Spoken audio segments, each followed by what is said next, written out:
Hello friend, this is Vikas Pandey and welcome to easy touch for you.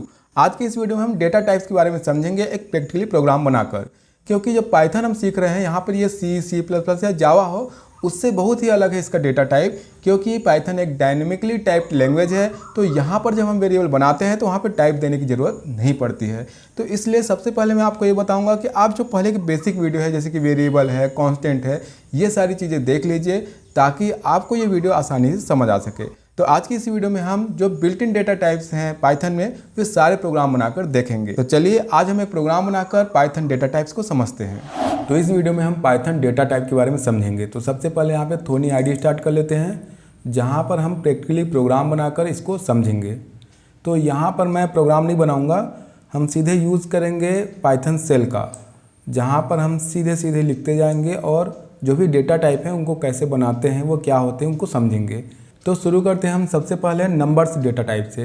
यहाँ पर numbers means numeric value, जो भी numeric value हम यहाँ पर स्टोर करते हैं ये सारे नंबर्स डेटा टाइप में आते हैं।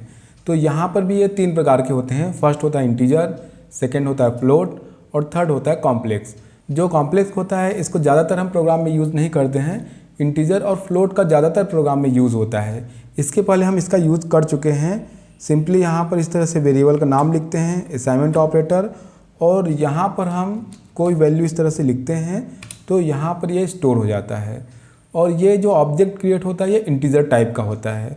टाइप देखने के लिए हम पहले भी देख चुके हैं, टाइप फंक्शन यूज़ करते हैं टाइप, और यहाँ पर हम लिखते हैं ए, तो इसका टाइप यहाँ पे प्रिंट होगा इंटीजर। नंबर्स इम्यूटेबल होते हैं, मीन्स एक बार यहाँ पर आप क्रिएट करने के बाद यहाँ पर इसकी वैल्यू चेंज नहीं कर सकते हैं, जैसा कि हमने पिछले वीडियो में देखा है। तो अगर आप म्यूटेबल और इम्यूटेबल के बारे में जानना चाहते हैं तो जो पिछला वीडियो मैंने बनाया है उसको आप जाके देखिए, ताकि ये वीडियो आसानी से आपको समझ आ सके। आगे बढ़ते हैं। यहाँ पर अगर हम इसको चेंज करना चाहें तो ये नया ऑब्जेक्ट क्रिएट करता है, मीन्स यहाँ पे जो ऑब्जेक्ट है वो चेंज नहीं होता है। तो ये हो गया इंटीजर। इसी तरह से फ्लोट की बात करें, अगर b इज इक्वल, अगर हम इस तरह से कोई फ्लोट वैल्यू देते हैं तो यहाँ पर ये स्टोर हो जाता है। और यहाँ पे जब इसका टाइप देखेंगे हम b, तो यहाँ पे जो टाइप आएगा वो आएगा फ्लोट। तो पाइथन में सारी चीज़ें ऑब्जेक्ट हैं, मीन्स यहाँ पर हम जो वेरिएबल बनाते हैं वो किसी क्लास के ऑब्जेक्ट हैं। तो यहाँ पे क्लास इंट, क्लास फ्लोट ये यहाँ पर शो कर रहा है। तो इस तरह से जो नंबर्स होते हैं उसको हमने देखा ये इम्यूटेबल होते हैं, और यहाँ पर इस तरह से हम इसको बना सकते हैं, या फिर एक्सेस करना है तो या तो प्रिंट का यूज़ कर सकते हैं, या फिर पाइथन सेल पे इस तरह से हम उसका नाम लिखते हैं तो उसकी वैल्यू यहाँ पर डिस्प्ले हो जाती है। क्लियर कर लेते हैं स्क्रीन। उसके बाद हम देखते हैं सेकेंड बुलियन। बुलियन मतलब होता है या तो ट्रू या तो फिर फॉल्स, जहाँ पर true means 1, false means 0।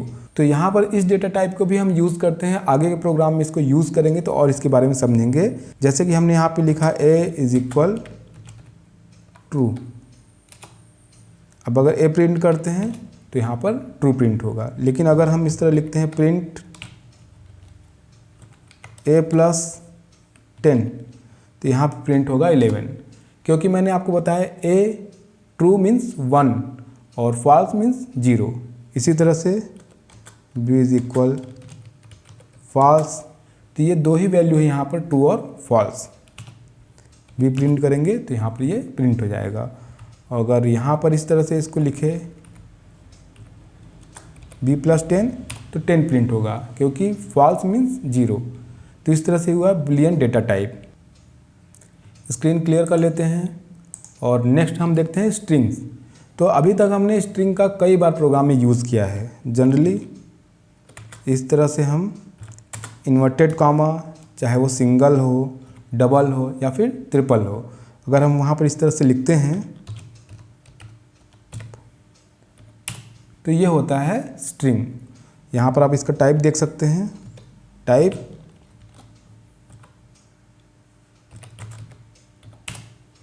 Class str। इसी तरह से अभी हमने जो बुलियन बनाया था उसका भी टाइप यहाँ पर देख लेते हैं। टाइप a और b हमने लिखा था a, तो यहाँ पर इसका टाइप बता रहा है बुलियन।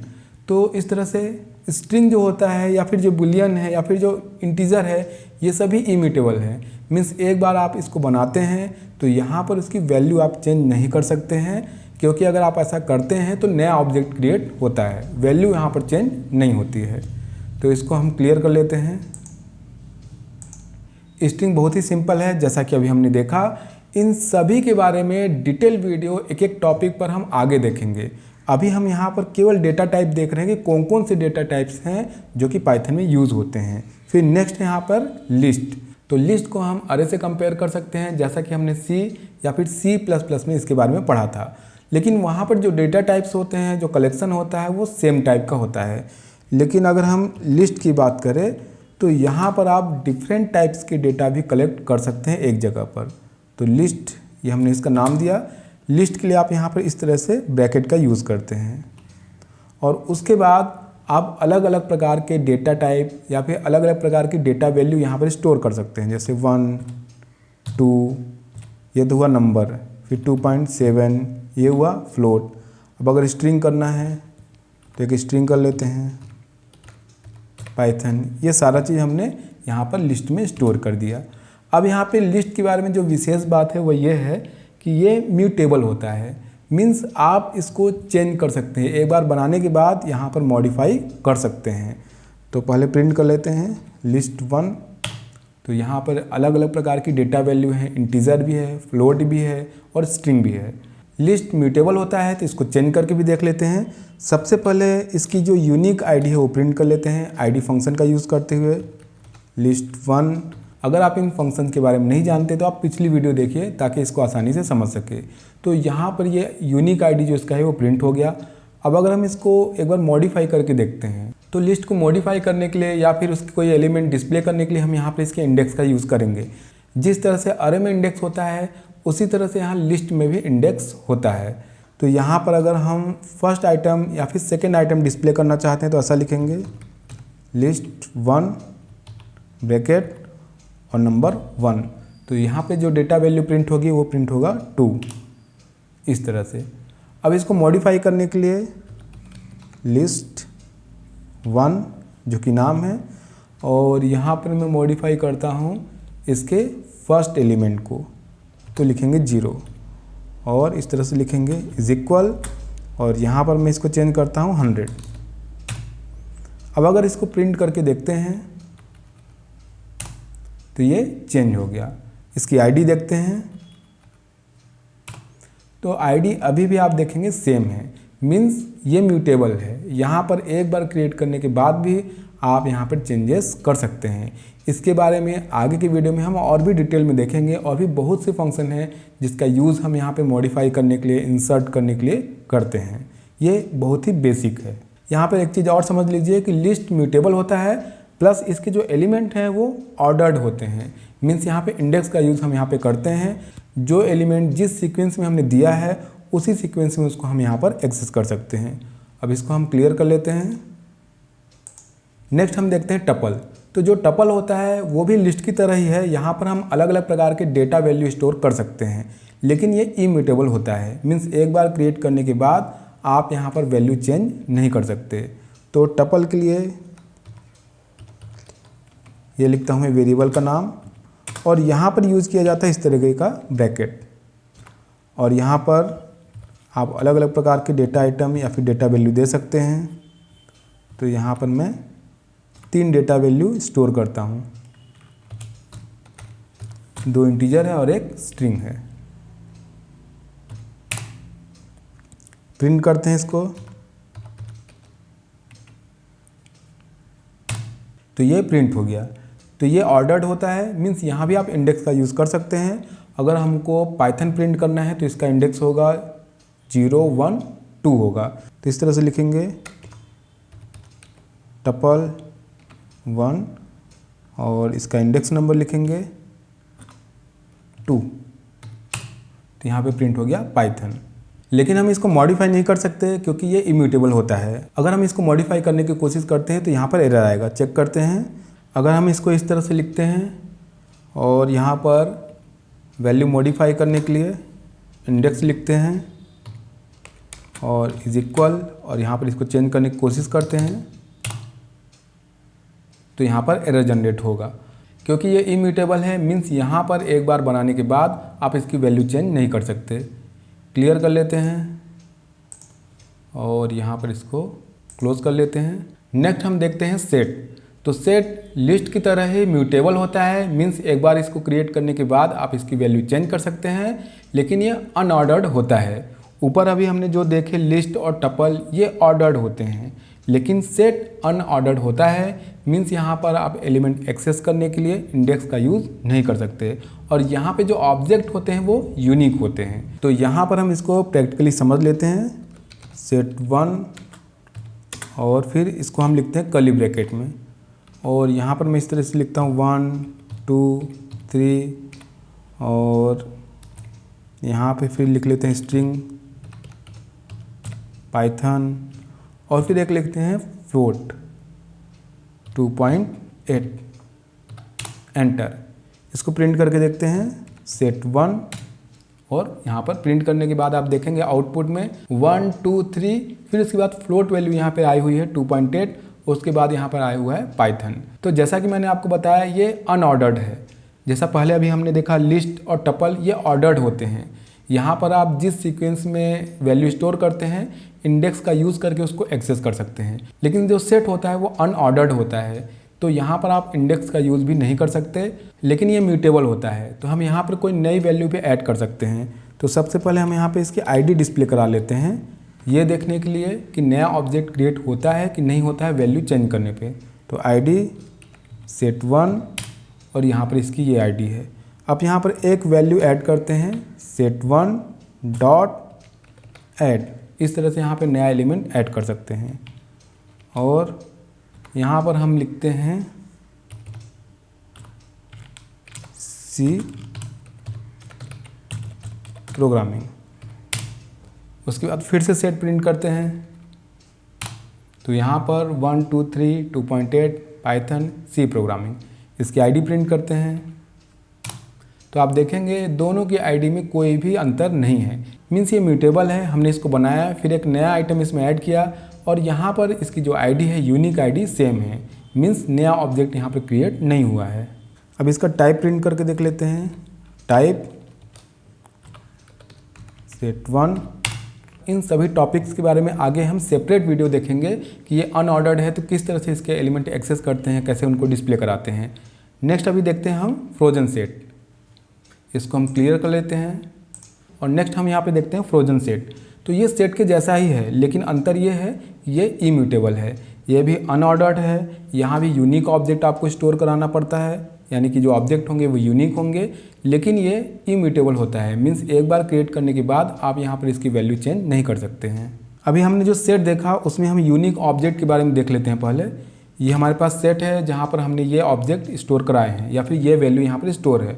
अब अगर हम यहाँ पे ऐड करते हैं सेट 1 डॉट ऐड, और सेम ऑब्जेक्ट ऐड करते हैं 3 जो कि पहले से है, उसके बाद फिर से हम सेट को यहाँ पे डिस्प्ले कराते हैं, तो आप देखेंगे यहाँ पे कोई चेंजेस नहीं हुआ है, क्योंकि यहाँ पे जो ऑब्जेक्ट है वो यूनिक होंगे। अगर आप सेम ऑब्जेक्ट ऐड करते हैं तो उससे यहाँ पे कोई भी चेंजेस नहीं होगा।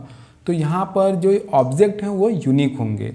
अगर हम सेट बनाते हैं सेट 2 और इस तरह से ऐड करते हैं इज इक्वल 1 2 3 3 2 1, एंटर। और इसको प्रिंट करके देखते हैं सेट 2। तो यहाँ पर आपको 1 2 3 ही दिखाई देगा, क्योंकि यहाँ पे जो ऑब्जेक्ट हैं वो यूनिक होते हैं। तो यहाँ पर हमने उसको रिपीट किया है, लेकिन वो रिपीट नहीं होंगे। तो अब हम देखते हैं फ्रोजन सेट। तो इसको हम क्लियर कर लेते हैं, और फ्रोजन सेट के लिए कुछ इस तरह से लिखना पड़ता है न्यू सेट, ये तो वेरिएबल का नाम है, इज इक्वल, यहाँ पर हमको लिखना पड़ता है फ्रोजन सेट। ये फ्रोजन सेट फंक्शन है जिसका हम यूज़ करते हैं फ्रोजन सेट क्रिएट करने के लिए। अब यहाँ पर इस तरह से कर्ली ब्रैकेट में जो आइटम है उसको हम लिख सकते हैं 1 2 3 एक स्ट्रिंग लिख लेते हैं पाइथन, एंटर। प्रिंट करते हैं इसको न्यू सेट। इसका टाइप देख लेते हैं, टाइप न्यू सेट। तो यहाँ पर इसका जो टाइप है वो है फ्रोजन सेट। यहाँ पर ये इम्यूटेबल होता है, जबकि सेट जो होता है वो म्यूटेबल होता है। तो अगर हम यहाँ पे कुछ ऐड करने की कोशिश करें, न्यू सेट डॉट ऐड, और कुछ ऐड करने की कोशिश अगर हम करते हैं तो यहाँ पर एरर आ जाएगा, क्योंकि फ्रोजन सेट इम्यूटेबल होता है, मीन्स यहाँ पर आप इसको मॉडिफाई नहीं कर सकते। तो क्लोज कर लेते हैं और यहाँ पर इसको कर लेते हैं क्लियर। और इसके बाद हम देखते हैं डिक्शनरी। तो नेक्स्ट हम देख रहे हैं डिक्शनरी। तो डिक्शनरी सेट की तरह ही म्यूटेबल भी होता है और अनऑर्डर्ड भी होता है, लेकिन जो यहाँ पे फॉर्मेट है वो थोड़ा सा चेंज होता है। यहाँ पे जो वैल्यू स्टोर होती है वो की वैल्यू इस फॉर्मेट में होता है, मीन्स ये पेयर के रूप में स्टोर होता है। जैसे कि सभी में हमने देखा जो डेटा है वो सिंगल डेटा में स्टोर करते हैं, कॉमा लगाते हैं, लेकिन यहाँ पर ये पेयर में डेटा स्टोर होता है, जिसमें से फर्स्ट की होता है, कोलोन के बाद फिर वहाँ पर उसकी वैल्यू होती है, और एक की दूसरे से अलग करने के लिए हम कॉमा का यूज़ करते हैं। तो इसको एक बार हम यहाँ पे स्टोर करके फिर बना के देख लेते हैं। 1 इज इक्वल कर्ली ब्रैकेट का यूज़ करेंगे, तो यहाँ पे जो सबसे पहली वैल्यू होगी फॉर्मेट में वो होगी की, तो 1, उसके बाद कोलोन, फिर यहाँ पर इसकी वैल्यू होगी। तो मैं यहाँ पे लिखता हूँ गूगल, और उसके बाद दूसरी की के लिए आप लिखेंगे कॉमा, सेकेंड की मैं लिखता हूँ 2 कोलन, और उसके बाद फिर यहाँ पर मैं लिखता हूँ ओपेरा। तो इस तरह से हो गए 2 की। तो यहाँ पे जो डेटा स्टोर होगा, जो वैल्यू स्टोर होगी, वो की वैल्यू के फॉर्मेट में होगी। यहाँ पर की आप अपने अकॉर्डिंग लिख सकते हैं, जैसे कि मान लीजिए मैं लिखता हूँ ए, और इसकी वैल्यू मैं यहाँ पे लिखता हूँ एप्पल। इस तरह से यहाँ पर आपको ये याद रखना है कि जो की होगा वो यूनिक होगा।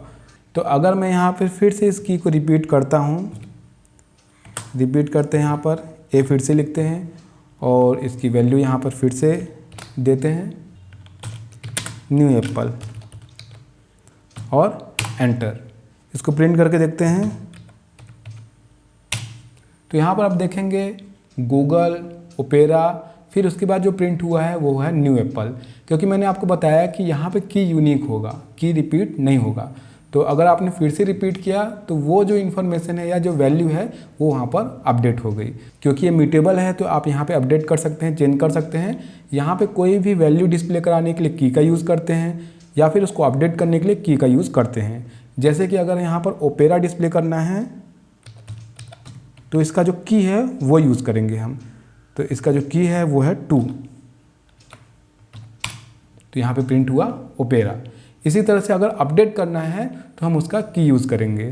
तो इस तरह से अपडेट कर सकते हैं। यहाँ पे की है ए, और उसको अपडेट करते हैं इज इक्वल, तो न्यू वैल्यू यहाँ पे मैं लिखता हूँ एप्पल। तो ये अपडेट हो जाएगा और फिर से इसको प्रिंट करेंगे तो यहाँ पर हो गया एप्पल। तो इस तरह से हम यहाँ पे डेटा की और वैल्यू के फॉर्मेट में स्टोर करते हैं। ये म्यूटेबल होता है और यहाँ पर हम इसको एक्सेस करने के लिए इसका की का यूज़ करते हैं। यह भी अनऑर्डर्ड होता है तो यहाँ पर हम इंडेक्स का यूज़ नहीं कर सकते। यहाँ पर स्ट्रिंग, लिस्ट और टपल ऑर्डर्ड होते हैं, मीन्स यहाँ पर जो एलिमेंट स्टोर होते हैं वो एक ऑर्डर में होते हैं। यहाँ पर आप इंडेक्स का यूज़ कर सकते हैं। तो यहाँ पर ये ऑर्डर्ड होते हैं, तो स्ट्रिंग, लिस्ट और टपल सीक्वेंस टाइप में आते हैं। और सेट, फ्रोजन सेट और डिक्शनरी ये सभी अनऑर्डर्ड होते हैं। तो आज के इस वीडियो में हमने डेटा टाइप के बारे में समझा, बहुत ही बेसिक देखा। आगे हम इनके बारे में और भी डिटेल में देखेंगे। तो आज की इस वीडियो में हमने डेटा टाइप्स के बारे में समझा, जो कि किसी भी लैंग्वेज में एक इंपॉर्टेंट टॉपिक है। इसी तरह हम आगे और भी इंपॉर्टेंट टॉपिक देखेंगे। इसी तरह आप हमारे साथ बने रहिए। मिलते हैं नेक्स्ट वीडियो में, तब तक के लिए बाय।